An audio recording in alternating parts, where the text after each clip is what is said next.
के उड़ा चला जाए रे, जहाँ नहीं जाना था ये वही चला हाय रे। उम्र का ये ताना बाना समझ ना पाए रे।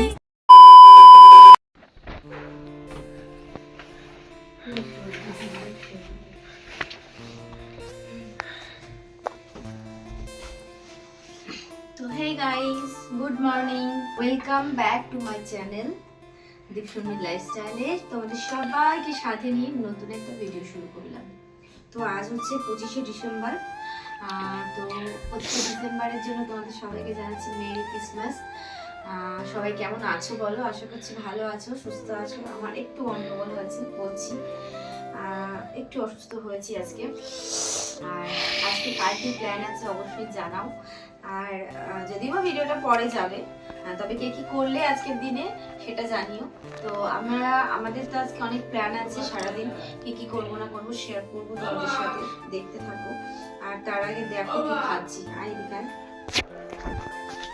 এই দেখো সকালের টিফিন আজকে আমি কি খাচ্ছি শুধু একটু দেখো। জল, বিস্কুট আর মুড়ি। তার কারণ কি বলতো, প্রচন্ড পরিমাণে গ্যাস হচ্ছে। কালকে একটু বীজ খাওয়া হয়ে গেছিল বান্ধবীর বাড়িতে গিয়ে, তারপর থেকে না শরীর রাত্রেবেলা ভীষণ খারাপ, সকালবেলা আমি মানে উঠতে পারছি না, পিঠ ব্যথা, হাত পা খুব ব্যথা, খুব গ্যাস হচ্ছে। তো সকালে একটু গরম জল খেলাম, উষ্ণ গরম জল, তারপর গ্যাসের ট্যাবলেট খেলাম। তো ভালো, সকালে কিচ্ছু খাবো না, জল মুড়ি খাবো, তাই এই যে খাচ্ছি।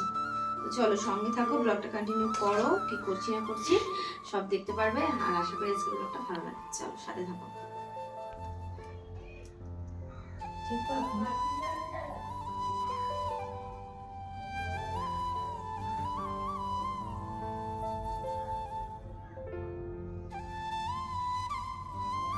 তো বন্ধুরা দেখো, সকাল সকাল বসে পড়েছি মেহেন্দি পড়াতে।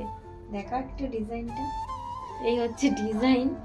এই মেহেন্দিটা সেদিনকে কই বললাম না, হাট থেকে কিনে দিয়েছিলাম, তো তারপরে মেহেন্দিটা পড়া হয়নি। তাই ওকে বললাম চল এখন বসে আছি, শরীরটা ভালো লাগছে না, চল তোকে একটু মেহেন্দি পরিয়ে দিই।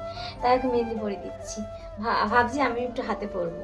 তো চল, দিলে তো ঘেটে, হেবে তুত্তুরা মেয়ে দেখো, ঘেটে দিল মেহেন্দিটা, হাতটাকে টিকটিক করে।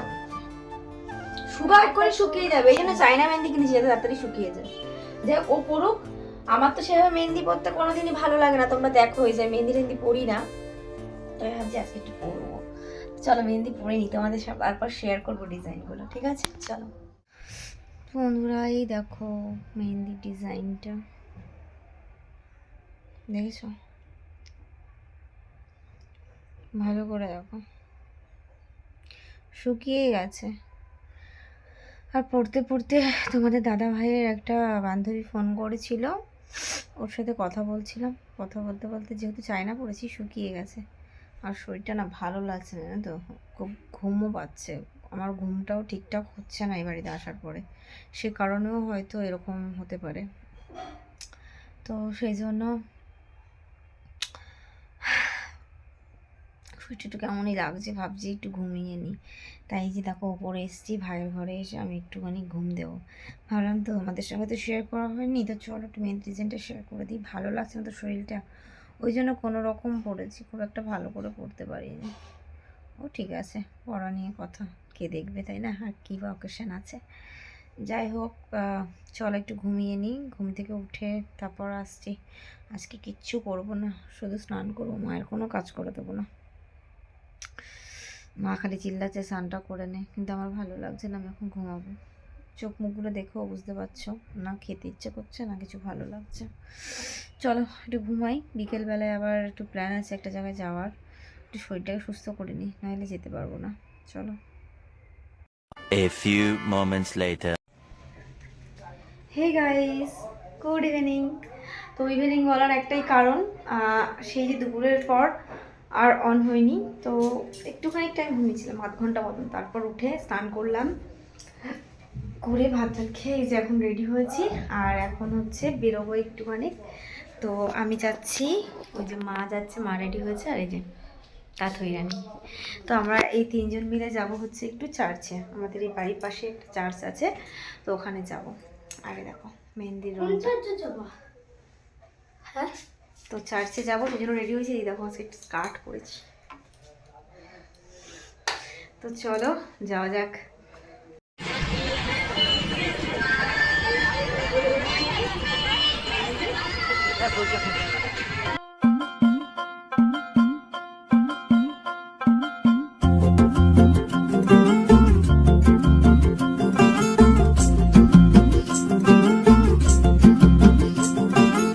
किसके तो पंख लेके उड़ा चला जाए रे, जहाँ नहीं जाना था ये वही चला हाय रे, उम्र का ये ताना बाना समझ ना पाए रे। আজ চলে এসেছি আমরা সবাই মিলে আমাদের ব্যারাকপুরের বড় কাঠালিয়ার মর্নিং স্টার কলেজে। তো এটা বলতে পারো একটা কলেজ আর চার্চও বলতে পারো, কারণ এখানে কিন্তু যীশু খ্রিস্টের মানে প্রেয়ার ঠেয়ারগুলো কিন্তু সবই হয়, মানে প্রার্থনা হয়। তবে এটা কিন্তু মেনলি একটা কলেজ। তবে এই কলেজে যে শুধুমাত্র স্টাডি হয় এরকম কিছু নয়, এখানে কিন্তু অনেক কিছু শেখানো হয়, যেমন বিভিন্ন রকম সেলাই, হাতের কাজ সমস্তটাই কিন্তু এখানে এই কলেজে শেখায়। আর অনেক বাইরে থেকেও কিন্তু অনেক ছেলেমেয়েরা মানে খ্রিস্টানারি যে স্কুলের যে স্টুডেন্টরা হয় তারা কিন্তু এখানে পড়াশোনা করতে আসে, এখানে থেকে পড়াশোনা করে। তো চলো এখানে যে ভেতরে চার্চটা রয়েছে এই ভেতরে এখন আমরা যাব, আর এখানে গিয়ে তোমাদের সঙ্গে কিছু জিনিস শেয়ার করব। চলো ভিডিওটা দেখতে থাকো।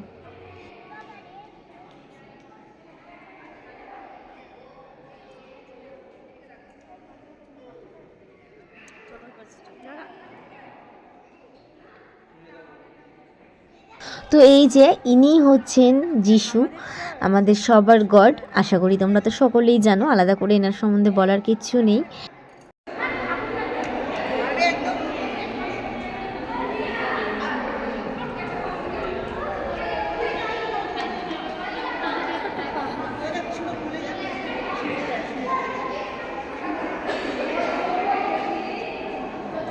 কি সুন্দর সাজিয়েছে না, আমার ঝুলনের মতন না, ঝুলনের মতন সাজিয়েছে।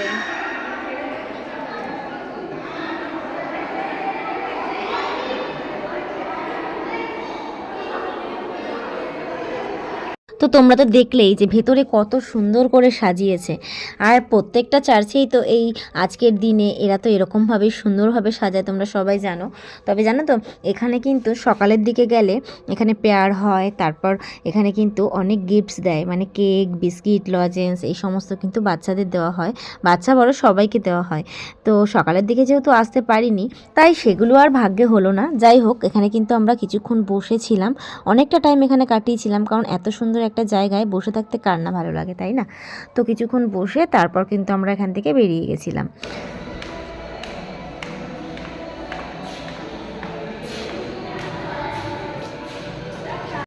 আর বাইরে বেরিয়ে দেখো তোমাদেরকে আমি শেয়ার করছি বাইরেও কত সুন্দরভাবে এরা সাজিয়েছিল, যেটা তোমাদেরকে ঢোকার সময় শেয়ার করিনি, কারণ আমি ভেবেই নিয়েছি যে ভেতরে একটুখানি টাইম কাটিয়ে আসি, তারপর বাইরে এসে এগুলো তোমাদের সাথে শেয়ার করব।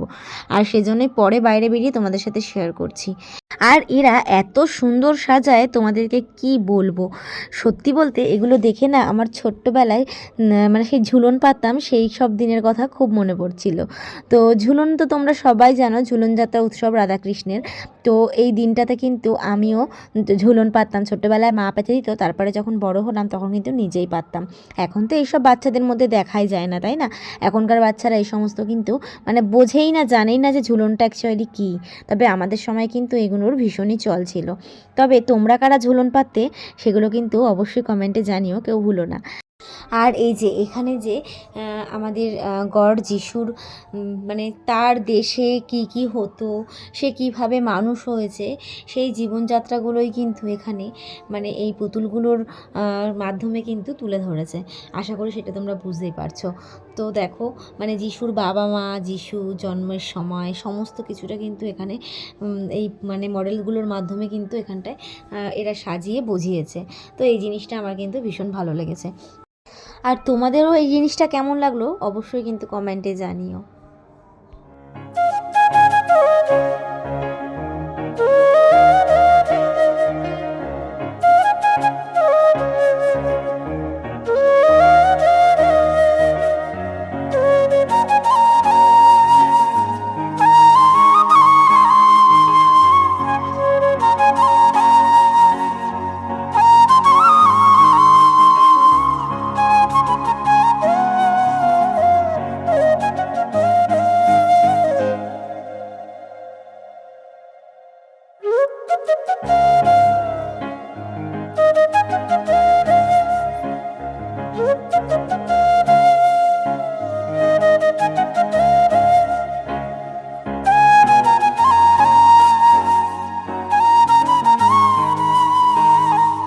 কলেজের চারপাশটা ঘুরলাম আর তোমাদের সাথে শেয়ার করলাম। তারপর দেখো আমরা মা মেয়েতে গল্প করতে করতে কিন্তু বেরিয়ে আসছি।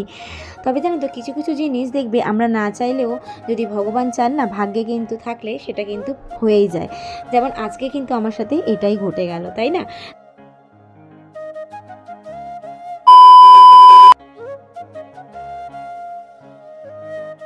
তো আসার পথে মাকে একটুখানি ডক্টরের চেম্বারে নিয়ে গেছিলাম। ওখানে গিয়ে মায়ের একটু প্রেশারটা চেক করিয়েছিলাম। কেন জানো তো, মা না মানে দুদিন ধরেই খালি বলছে শরীরটা খুব একটা ভাল লাগছে না, সবসময় খালি বলছে মানে হাঁপিয়ে যাচ্ছে, মাথাটা খুব ঘুরছে।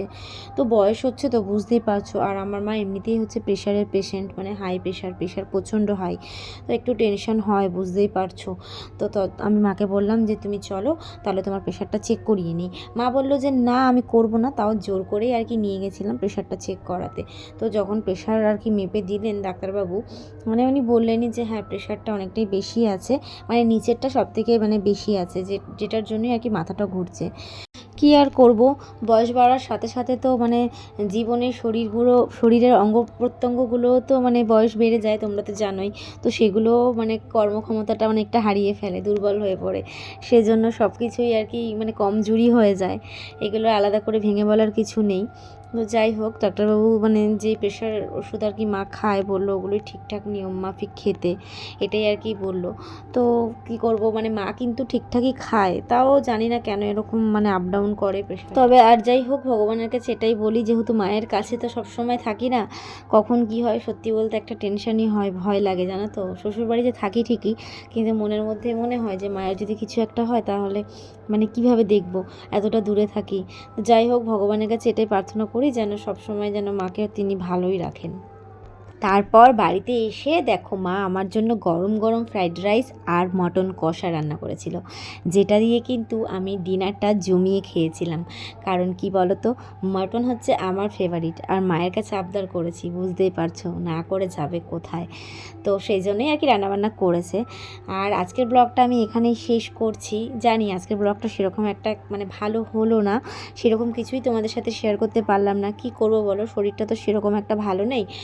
তাও মানে সারাদিন যেভাবে কাটিয়েছি আজকের দিনটা তোমাদের সাথে সেভাবেই শেয়ার করলাম। আমার জীবনযাত্রা সাদামিটে, তাই ব্লগটাও তোমাদের সাথে সাদামিটেভাবেই শেয়ার করলাম। যাই হোক, চলো ভালো থেকো সবাই, দেখা হচ্ছে আবার নতুন একটা ব্লগে। সুস্থ থেকো, good night, take care and bye bye, love you.